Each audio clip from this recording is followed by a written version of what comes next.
یہ ذو حسمہ ہے کہ جو آپ کے دائیں طرف ہے، اگر وہاں چلے جائیں تو ایک ایسی جگہ ہے کہ جیسی آپ چاہتے ہیں۔ امام نے بائیں طرف کا ہی راستہ اختیار کیا اور ہم بھی ان کے ہمراہ ہو گئے۔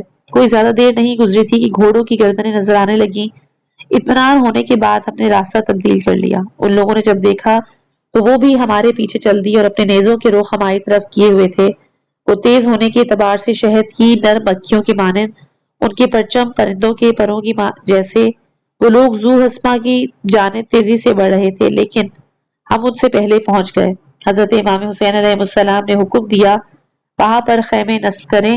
دشمن لوگ بھی تقریباً 1000 افراد کے ہمراہ خور ابن یزید تمیمی کی سربراہی میں وہاں پہنچ گئے اور ظہر کے وقت سخت گرمی میں اپنے لشکر کے ہمراہ حضرت امام حسین علیہ السلام کے سامنے کھڑے ہو گئے۔ امام ان کے اصحاب نے سر پر امامے رکھے اور اپنے تلواریں باندھے ہوئے کھڑے تھے۔ حضرت امام حسین علیہ السلام نے اپنے جوانوں سے فرمایا اس قوم کو پانی پلائیں اور سیراب کریں، نیز ان کے گھوڑوں کے منہ پہ بھی پانی لگائیں، تاکہ ان لوگوں نے ایسا ہی کیا۔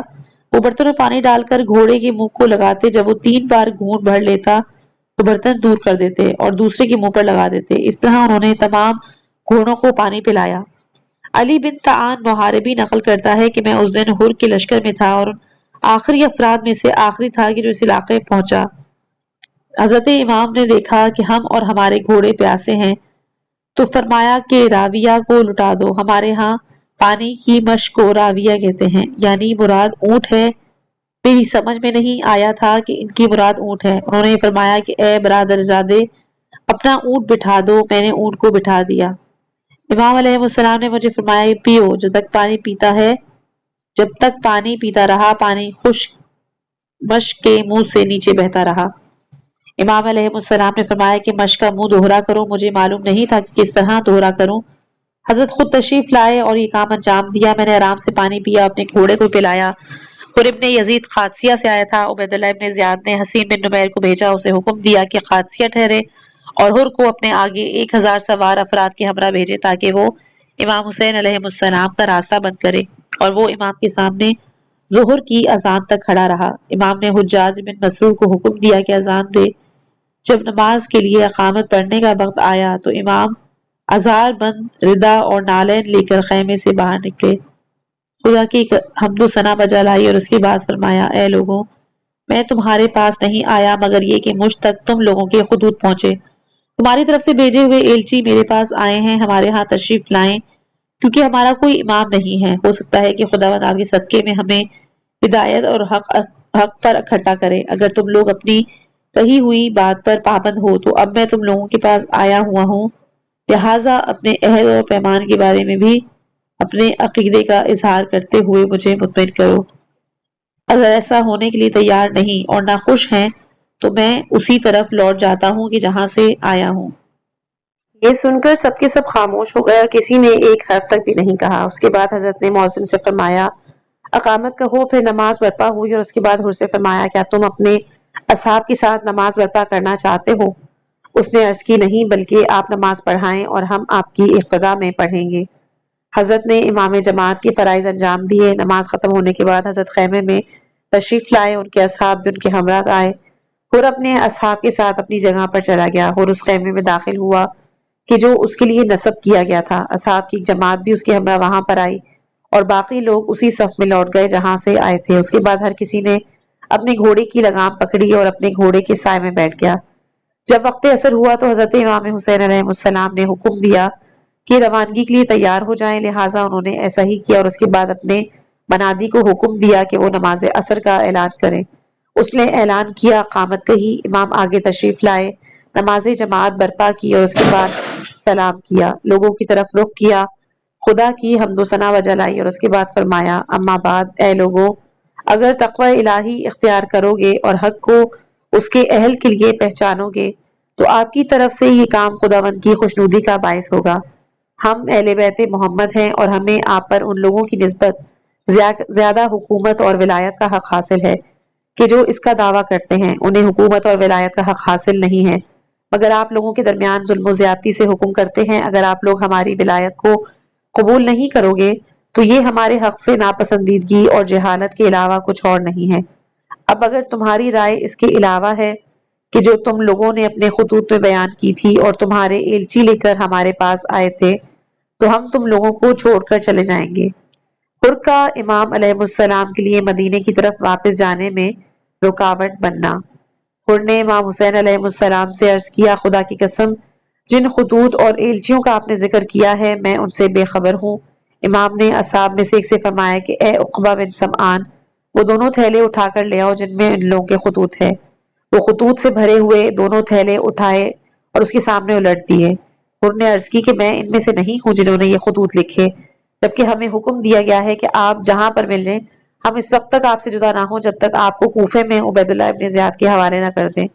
امام نے کہا کہ اس کام کی نسبت موت تمہارے نزدیک تر ہے، اور اس کے بعد اپنے اصحاب سے کہا کہ اٹھیں اور سوار ہو جائیں۔ وہ سوار ہوئے، انتظار کرنے لگے کہ بچے اور مخدرات بھی سوار ہوں۔ اس کے بعد اپنے اصحاب سے فرمایا کہ لوٹ چلیں۔ جب آپ واپس ہونے لگے تو حر اپنا لشکر لے کر رکاوٹ بنا۔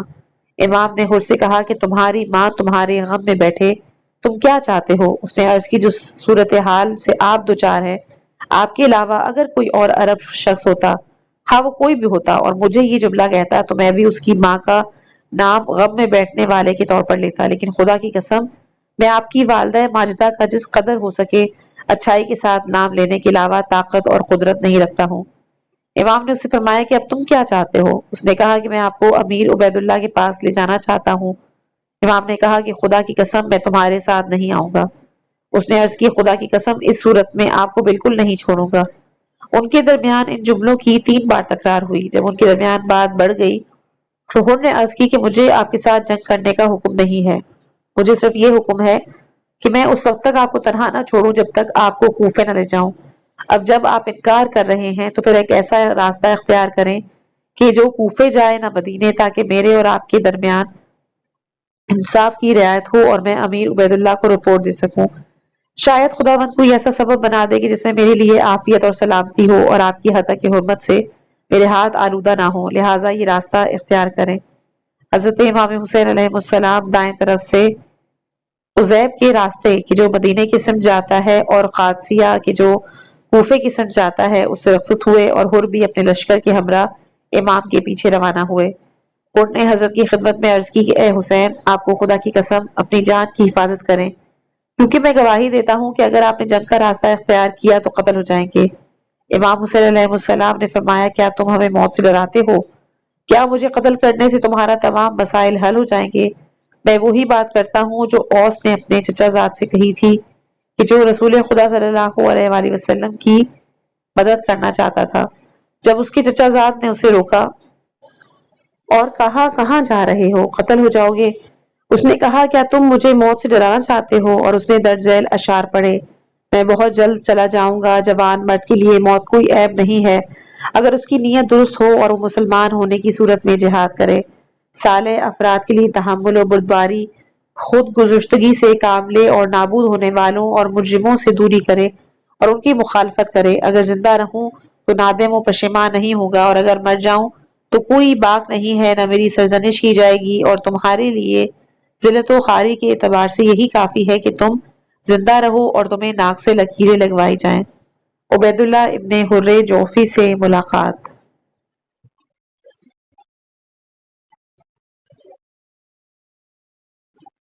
معذرت، یہاں پہ یہ بڑا مسئلہ رہتا ہے کہ پی ڈی ایف کبھی کبھی آگے پیچھے ہو جاتی ہے۔ بہرحال جب حر نے ایسا سنا تو وہ ایک طرف ہو گیا اور اپنے اصحاب کے ہمراہ ساتھ ساتھ چلتا رہا، اور حضرت امام حسین علیہ السلام دوسری طرف سے چلتے رہے یہاں تک کہ مقام عزیب الجبانات تک پہنچے۔ اس کے بعد امام حسین علیہ السلام وہاں سے گزرتے ہوئے قصر بنی مقاتل تک پہنچ گئے، وہاں پر پڑاؤ ڈالا۔ وہاں پر پہلے ہی ایک خیمہ نصب تھا۔ پوچھا کس کا خیمہ ہے؟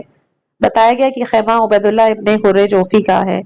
فرمایا اس سے کہے کہ میرے پاس آئے۔ جب حضرت کا ایلچی اس کے پاس پہنچا اس سے کہا کہ تمہیں حسین ابن علی بلا رہے ہیں۔ عبید اللہ نے کہا کہ ہم سب خدا کی طرف ہیں اور اسی کی طرف لوٹ کے جانا ہے۔ خدا کی قسم میں جب کوفے سے نکلا تو اس پر خوش نہیں تھا کہ حسین کوفے آئیں اور میں وہاں پر ہوں۔ خدا کی قسم میں ان سے ملاقات نہیں کرنا چاہتا اور نہ ہی یہ چاہتا ہوں کہ وہ میرے ساتھ ملاقات کریں۔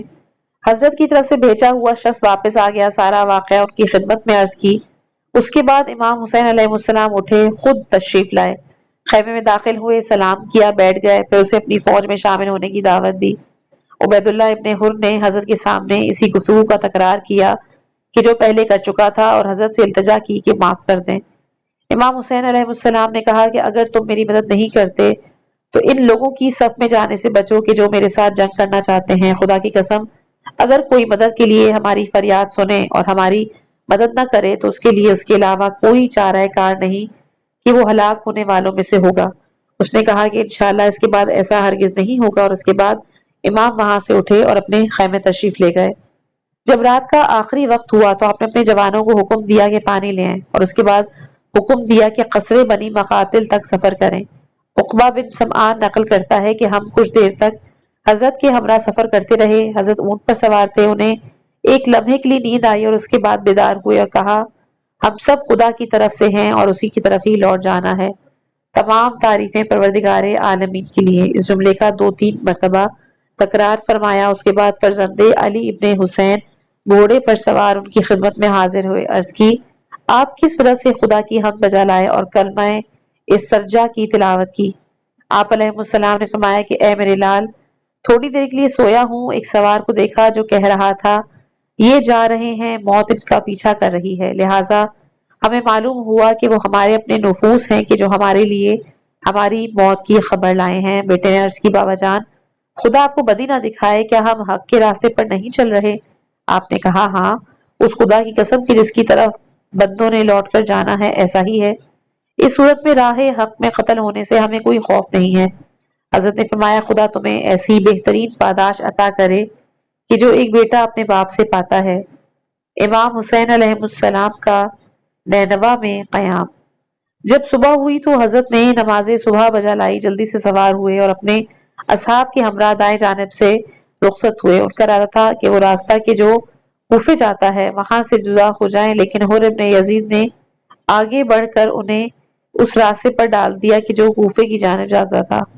حر نے جب ایسا کیا تو حضرت کے اصحاب نے ڈٹ کے مقابلہ کیا، لہٰذا حر کا لشکر ایک طرف ہو گیا۔ اسی طرح وہ دائیں طرف سے آگے بڑھتے گئے اور نینوا تک پہنچ گئے۔ یہ وہی جگہ کہ جہاں پہ امام حسین علیہ السلام تشریف فرما ہوئے، اور انہوں نے اچانک دیکھا کہ کوفے کی طرف سے ایک مسلح شخص کاندھے پر کمان لٹکائے ہوئے تیز رفتار گھوڑے پر آ رہا ہے۔ سب کھڑے ہو کر انتظار کرنے لگے کہ وہ کیا خبر لایا ہے، اور جب وہ ان تک پہنچا تو اس نے حر اور ساتھیوں کو تو سلام کیا، لیکن امام حسین علیہ السلام اور ان کے لشکر والوں کو سلام نہیں کیا۔ اس نے حر کو عبید اللہ ابن زیاد کا ایک خط پیش کیا جس میں لکھا تھا اما بعد، جس وقت میرا ایلچی میرا خط لے کر تمہارے پاس پہنچے حسین پر سختی کر دو، اسے اترنے کا حکم مت دو مگر ایسے صحرا میں کہ جہاں پر کوئی حصار ہو نہ کوئی پانی۔ میں نے اپنے ایلچی کو حکم دیا ہے کہ وہ ہمیشہ تمہارے ہمراہ رہے گا، وہ مجھے رپورٹ دے گا تو میرے لیے حکم کی اطاعت کی ہے، معذرت مجھے رپورٹ دے کہ تو نے میرے حکم کی اطاعت کی ہے، وسلام۔ جب حر نے خط پڑھا تو حسین اور ان کے ساتھیوں سے کہا کہ یہ امیر عبید اللہ کا خط ہے، اس نے ہمیں یوں حکم دیا ہے جہاں پر بھی خط مجھ تک پہنچے تو میں آپ لوگوں پر سختی کروں اور آپ لوگوں کو ایسی جگہ پر اترنے پر مجبور کر دوں کہ یہ امیرگی کی طرف بھیجا ہوا ہے، اور اسے حکم دیا گیا ہے کہ وہ ہرگز مجھ سے جدا نہ ہوتا کہ آپ کے بارے میں اس کا فرمان انجام تک پہنچاؤں۔ حضرت امام حسین علیہ السلام کے اصحاب میں موجود ایک شخص یزید بن مہاجر کندی تھا۔ اس نے ابن زیاد کے ایلچی کی طرف دیکھا، اسے پہچان لیا، کہا تمہاری ماں تمہارے غم میں بیٹھے، تم کس لیے یہاں پر آئے ہو؟ اس نے عرض کی کہ میں اپنے امام کی اطاعت اور بیعت کی وفا کرنے کے لیے آیا ہوں۔ ابن مہاجر نے کہا کہ تو اپنے پروردگار کی نافرمانی اور اپنی نابودی کے لیے اپنے امام کی اطاعت اور ننگو آر اور آگ کے در پہ ہو۔ تمہارا امام کتنا برا امام ہے، خداوند متعال فرماتا ہے کہ ہم نے انہیں امام قرار دیا کہ جو آگ کی طرف دعوت دیتے ہیں اور روز قیامت ان کی مدد نہیں کی جائے گی۔ خود نے حضرت امام حسین علیہ السلام اور ان کے اصحاب کو ایک ایسے مقام پر رکنے کے لیے مجبور کر دیا کہ جہاں پر پانی تھا نہ کوئی آبادی۔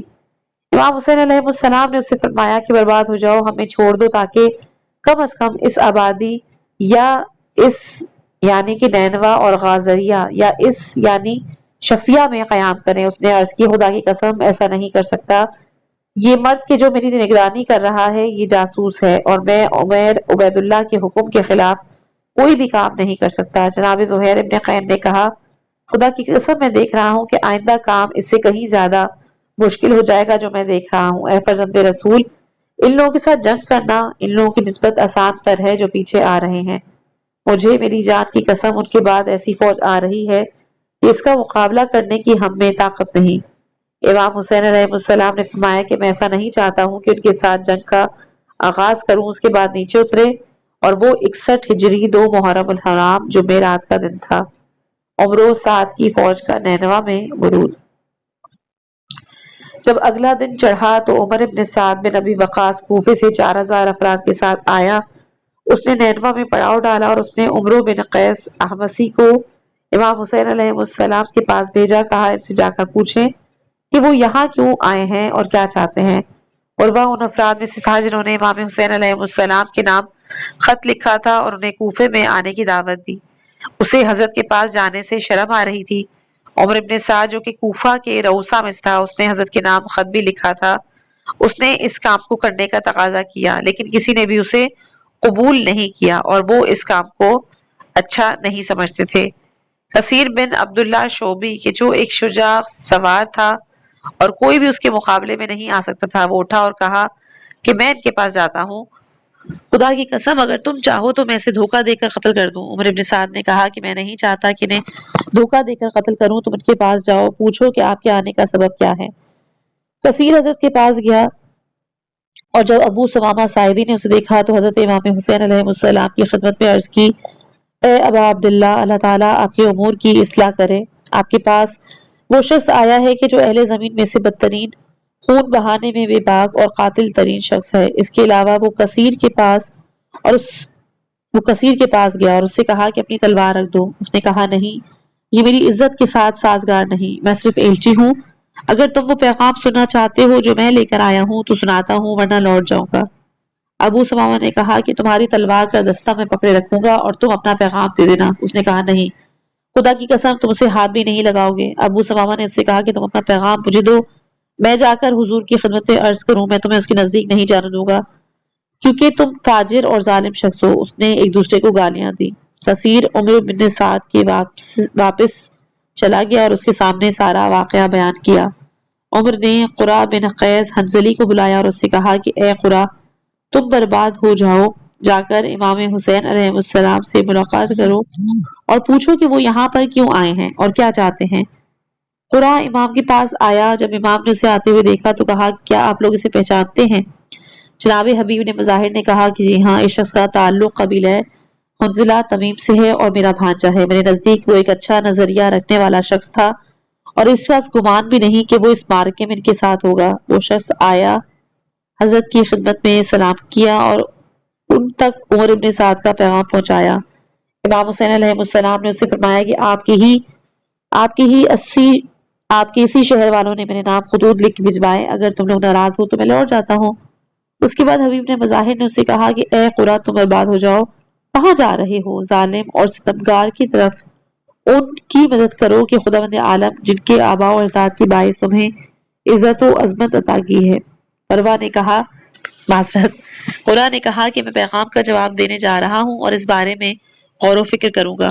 وہ عمر ابن سعد کے پاس گیا اور سارا واقعہ گوشے گزار کیا۔ عمر نے کہا کہ مجھے امید ہے کہ خداوند ہمیں ان کے ساتھ جنگ کرنے سے بچائے گا، اور اس نے عبید اللہ ابن زیاد کے نام خط لکھا، خدائے رحمان الرحیم کے نام سے، اما بعد، کہ جب میں حسین کے پاس پہنچا تو میں نے اس کے پاس کچھ ایلچی بھیجے اور اس سے آنے کا سبب پوچھا، دریافت کیا کہ وہ کیا چاہتا ہے۔ اس نے کہا ان شہروں کے رہنے والوں نے مجھے خطوط لکھے، اپنے ایلچی بھیجے اور مجھ سے التجا کی کہ میں ان لوگوں کے پاس آؤں، میں نے ایسا ہی کیا، اور اب اگر تم لوگ خوش نہیں ہو اور تمہارا نظریہ اس کے علاوہ کچھ اور ہے جو ان کے ایلچیوں نے بیان کیا تھا تو میں یہاں سے لوٹ جاتا ہوں۔ امام علیہ السلام ان کے اصحاب پر پانی بند کرنا۔ حسان بن قائد ابسی کہتا ہے کہ میں عبید اللہ کے پاس موجود تھا، عمر ابن سعد کا خط پہنچا، جب اس نے اسے پڑھا تو کہا کہ اب تو وہ ہمارے قابو میں آیا ہے، نجات کی آرزو کرتا ہے، نہیں، رہائی کا وقت نہیں ہے۔ اس نے عمر ابن سعد کے نام خط لکھا، اما بعد مجھے تمہارا خط ملا، اس میں تم نے جو کچھ بیان کیا ہے میں وہ سمجھ گیا ہوں۔ تم حسین ہو اور ان کے اصحاب سے مطالبہ کرو کہ وہ یزید کی بیعت کریں، اگر انہوں نے ایسا کر لیا تو پھر اپنا نظریہ بیان کروں گا۔ والسلام۔ جب عمر بن سعد کے پاس خط کا جواب آیا، اس نے کہا کہ میں ڈر گیا کہ ابن زیاد عافیت اور سلامتی کو قبول نہیں کرے گا۔ اس جواب کے بعد ابن سعد کا ایک اور خط عمر ابن سعد کے پاس آیا۔ اس میں اس نے لکھا تھا کہ حسین اور اصحاب حسین اور پانی کے درمیان رکاوٹ کھڑی کر دو، یعنی پانی بند کر دو، حتیٰ کہ وہ ایک قطرہ پانی بھی نہ چکھ سکیں۔ بالکل اسی طرح جس طرح سے تقی اور ذکی عثمان بن عفان کے ساتھ کیا گیا۔ عمر ابن سعد نے فوراً عمر ابن حجاج کو 500 سواروں کے امرا بھیجا کہ جو نہر کے کنارے جا اترے۔ حسین اصحاب حسین پانی کے درمیان رکاوٹ بن گئے تاکہ پانی کا ایک قطرہ بھی نہ اٹھا سکیں۔ یہ واقعہ حضرت امام حسین علیہ السلام کی شہادت سے 3 روز پہلے کا تھا۔ عبداللہ بن حسین ازدی جس کا تعلق بجلیہ قبیلے سے تھا، اس نے بلند آواز سے پکار کر کہا، اے حسین، کیا تم یہ پانی دیکھ رہے ہو؟ گویا وہ آسمان کے جگر کی مانند ہے، یعنی اس کی لہریں اٹھ رہی ہیں، لیکن خدا کی قسم اس سے ایک قطرہ بھی نہیں پی سکوں گا تاکہ پیاس کی رسے جان سے ہاتھ دھو بیٹھوں۔ امام حسین علیہ السلام نے فرمایا کہ خدایا اسے پیاسا ہلاک کر اور اسے کبھی معاف نہ کر۔ حمید بن مسلم نقل کرتا ہے کہ خدا کی قسم اس کے بعد اس کے بیمار ہونے پر میں اس کی تیمارداری کرنے کے لیے گیا تھا۔ مجھے اس خدا کی قسم کہ جس کے علاوہ کوئی نہیں، میں نے دیکھا کہ وہ اس قدر پانی پیتا ہے کہ اس کا شکم پر ہو جاتا ہے، پھر وہ الٹی کر دیتا ہے اور پیاس سے تڑپنا شروع کر دیتا ہے، پھر دوبارہ پانی پیتا ہے، جب پیٹ پر ہو جاتا ہے تو الٹی کرتا ہے، پیاس سے تڑپنا شروع کر دیتا ہے اور ہمیشہ اسی طرح ہی کرتا ہے حتیٰ کہ جان سے ہاتھ دھو بیٹھا۔ امام کی عمر ابن سعد سے ملاقات اور عمر ابن سعد کا عبید اللہ کے نام خط۔ جب حضرت امام حسین علیہ السلام نے سرزمین نینوا میں دیکھا کہ عمر ابن سعد کے ساتھ لشکروں کے لشکر ملحق ہو رہے ہیں اور اس چیز کا مشاہدہ کیا کہ وہ جنگ کرنے میں ایک دوسرے کی مدد کر رہے ہیں، تو عمر ابن سعد کے نام پیغام بھیجا کہ میں تم سے ملاقات کرنا چاہتا ہوں۔ انہوں نے رات کے وقت ایک دوسرے سے ملاقات کی، کافی دیر تک آہستہ آہستہ باہم گفتگو کرتے رہے اور اس کے بعد عمر ابن سعد اپنے خیمے میں واپس چلا گیا۔ عبید اللہ ابن زیاد کے نام لکھا۔ اما بعد خداوند نے آگ کو ٹھنڈا کر دیا، پراگندگی کو وحدت میں تبدیل کر دیا، اس امت کی اصلاح فرمائی ہے۔ حسین نے میرے ساتھ وعدہ کیا ہے وہ اسی طرف لوٹ جاتے ہیں جہاں سے آئے ہیں، یا کسی اور سرحد کی طرف چلے جائیں گے، دوسرے مسلمانوں کی طرح نفع اور نقصان میں ان کے ساتھ شریک ہوں گے، یا یہ کہ امیر المومنین یزید کے پاس جائیں اور اس کے ہاتھ میں ہاتھ دیں اور ان کے بارے میں یزید جو بہتر سمجھے حکم کرے گا۔ اس معاملے میں تمہاری رضایت اور امت کی بہتری ہوگی۔ حضرت امام حسین علیہ السلام کا یزید کی بیعت کرنے کا نظریہ عمر ابن سعد کا ہے۔ امام علیہ السلام نے ایسی کوئی بات نہیں کی۔ جب عبید اللہ نے خط پڑھا تو کہا کہ یہ خط ایک خیر خواہ اور اپنی قوم پر مہربان شخص کا ہے۔ شمر کی عبید اللہ ابن زیاد کو پیشکش اور عمر بن سعد کے خط کا جواب۔ شمر بن ذوالجوشن کھڑا ہوا، کہا کیا تم اس کی یہ رائے قبول کرو گے؟ حالانکہ اب وہ تیری سرزمین پر آیا ہے، خدا کی قسم اگر تم یہ موقع ہاتھ سے کھو بیٹھے اور وہ تمہاری سرزمین سے چلا گیا، اس نے تمہارے ہاتھ میں ہاتھ نہ دیا تو وہ تجھ سے زیادہ طاقتور ہو جائے گا اور تم کمزور اور معذور ہو کر بیٹھ جاؤ گے، لہٰذا اس کی یہ پیشکش مت قبول کرو، یہ کمزوری کی علامت ہوگی۔ امام حسین علیہ السلام اور اس کے اصحاب کو تمہارے سامنے جھک جانا چاہیے۔ اگر تو انہیں سزا دیتا ہے تو یہ تمہارے حق ہے اور تم اس کے لائق ہو، اور اگر انہیں معاف کر دو تو اس کا بھی تمہیں حق حاصل ہے اور ایسا کر سکتے ہو۔ ابن زیاد نے اسے کہا کہ تم اپنی رائے اور نظریہ دے دیا ہے، تمہاری رائے ہے۔ عمر ابن سعد کے لیے خط لے جاؤ تاکہ وہ حسین اور ان کے اصحاب تک جھک جانے کا میرا حکم پہنچا دے، اگر انہوں نے ایسا کیا تو انہیں زندہ میرے پاس بھیج دو، اور اگر وہ قبول نہ کریں تو پھر ان کے ساتھ جنگ کریں، اور اگر عمر ابن سعد نے میرے حکم پر عمل کیا تو اس کے مطیع بن کے رہو، اس کی پیروی کرو، اور اگر وہ سر تسلیم خم نہ ہو اور ان کے ساتھ جنگ نہ کرے تو پھر لشکر کے سپہ سالار تم بن جانا اور اس کا سر کاٹ کر میرے پاس بھیج دینا۔ اس نے عمر ابن سعد کو یہ بھی لکھا کہ میں نے تمہیں حسین کے پاس اس لیے نہیں بھیجا کہ تو جنگ کرنے سے خوف کھائے اور اس کے ساتھ ساز باز کرے، اس کے لیے سلامتی اور طول عمر کی تمنا کرے، اس کے لیے عذر پیش کرے اور اس کی سفارش کرے۔ اچھی طرح سے سوچ لو، اگر حسین اور ان کے اصحاب میرے حکم کے سامنے سر تسلیم خم نہیں ہوتے تو انہیں گرفتار کر کے صحیح اور سالم میرے پاس بھیج دو، اگر وہ قبول نہیں کرتے تو ان کے ساتھ جنگ کرو، انہیں قتل کرنے کے بعد ان کے بدن ٹکڑے ٹکڑے کر دو، کیونکہ وہ اس طرح کے سلوک کے مستحق ہیں۔ اگر حسین قتل ہو جائیں تو ان کے سینے اور کمر یعنی لاش پر گھوڑے دوڑا دو، کیونکہ وہ سرکش اور ستمگر ہے، میں نہیں سمجھتا کہ ان کی موت کے بعد یہ کام مجھے کوئی نقصان پہنچائے گا، لیکن کیا کروں؟ میں نے اپنے ساتھ عہد کر لیا ہے کہ اگر میں نے اسے قتل کیا تو اس کے ساتھ ایسا برتاؤ کروں گا۔ اگر تم نے میرا حکم لاگو کیا تو میں تمہیں ایک مطیع اور فرما بردار شخص کا انعام دوں گا۔ اگر تم ایسا نہیں کرتے تو پھر تمہارا کام ہماری فوج کو چھوڑ دو۔ شمر بن ذوالجوشن اور فوج کے درمیان سے ہٹ جاؤ تاکہ وہ لشکر کا فرما روا بن سکے، کیونکہ میں نے اسے حکم دیا ہے کہ وہ ہمارا کام انجام دے۔ وسلام۔ شمر کا نینوا میں پہنچنا۔ شمر بن ذوالجوشن ابن زیاد کا خط لے کر عمر ابن سعد کی طرف روانہ ہوا۔ جب وہ اس کے پاس پہنچا اور عمر نے وہ خط پڑھا تو اسے کہا کہ تم برباد ہو جاؤ، تمہیں کیا تکلیف ہے؟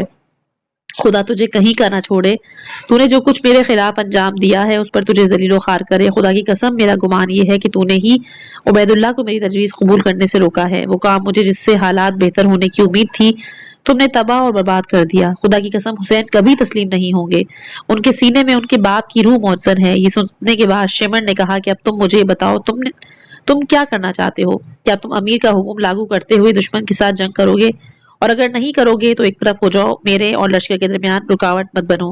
اس نے کہا نہیں، خدا کی قسم ایسا نہیں کروں گا، تم ذلیل و خوار ہو جاؤ، میں خود ہی یہ کام کروں گا۔ تم پیدل فوج کی کمانڈری کرو۔ عمر ابن سعد 9 محرم بروز جمعرات امام حسین علیہ السلام کے ساتھ جنگ کے لیے تیار ہو گیا۔ حضرت عباس علیہ السلام اور ان کے بھائیوں کے لیے شمر کا امان نامہ اور ان کا جواب۔ معذرت۔ شمر آیا، اصحاب حسین کے روبرو کھڑے ہو کے کہا میری بہن کے بیٹے کہاں ہیں؟ حضرت علی ابن ابی طالب کے بیٹے حضرت عباس، جعفر، عبداللہ اور عثمان کے جو ماں کی طرف سے شمر کے رشتہ دار بنتے ہیں آگے بڑھے اور کہا تم کیا چاہتے ہو؟ شمر نے کہا اے میرے بھانجو تم امان میں ہو۔ ان بہادروں نے یہ جواب دیا کہ خدا تجھے تمہاری امان پر لعنت بھیجے، کیا تو ہمیں امان دیتا ہے اور فرزند رسول کے لیے امان نہ ہو؟ عبادت کی خاطر ایک رات کی مہلت کی درخواست۔ عمر ابن سعد نے پکار کر کہا اے لشکر خدا سوار ہو جاؤ، تمہیں بہشت مبارک ہو۔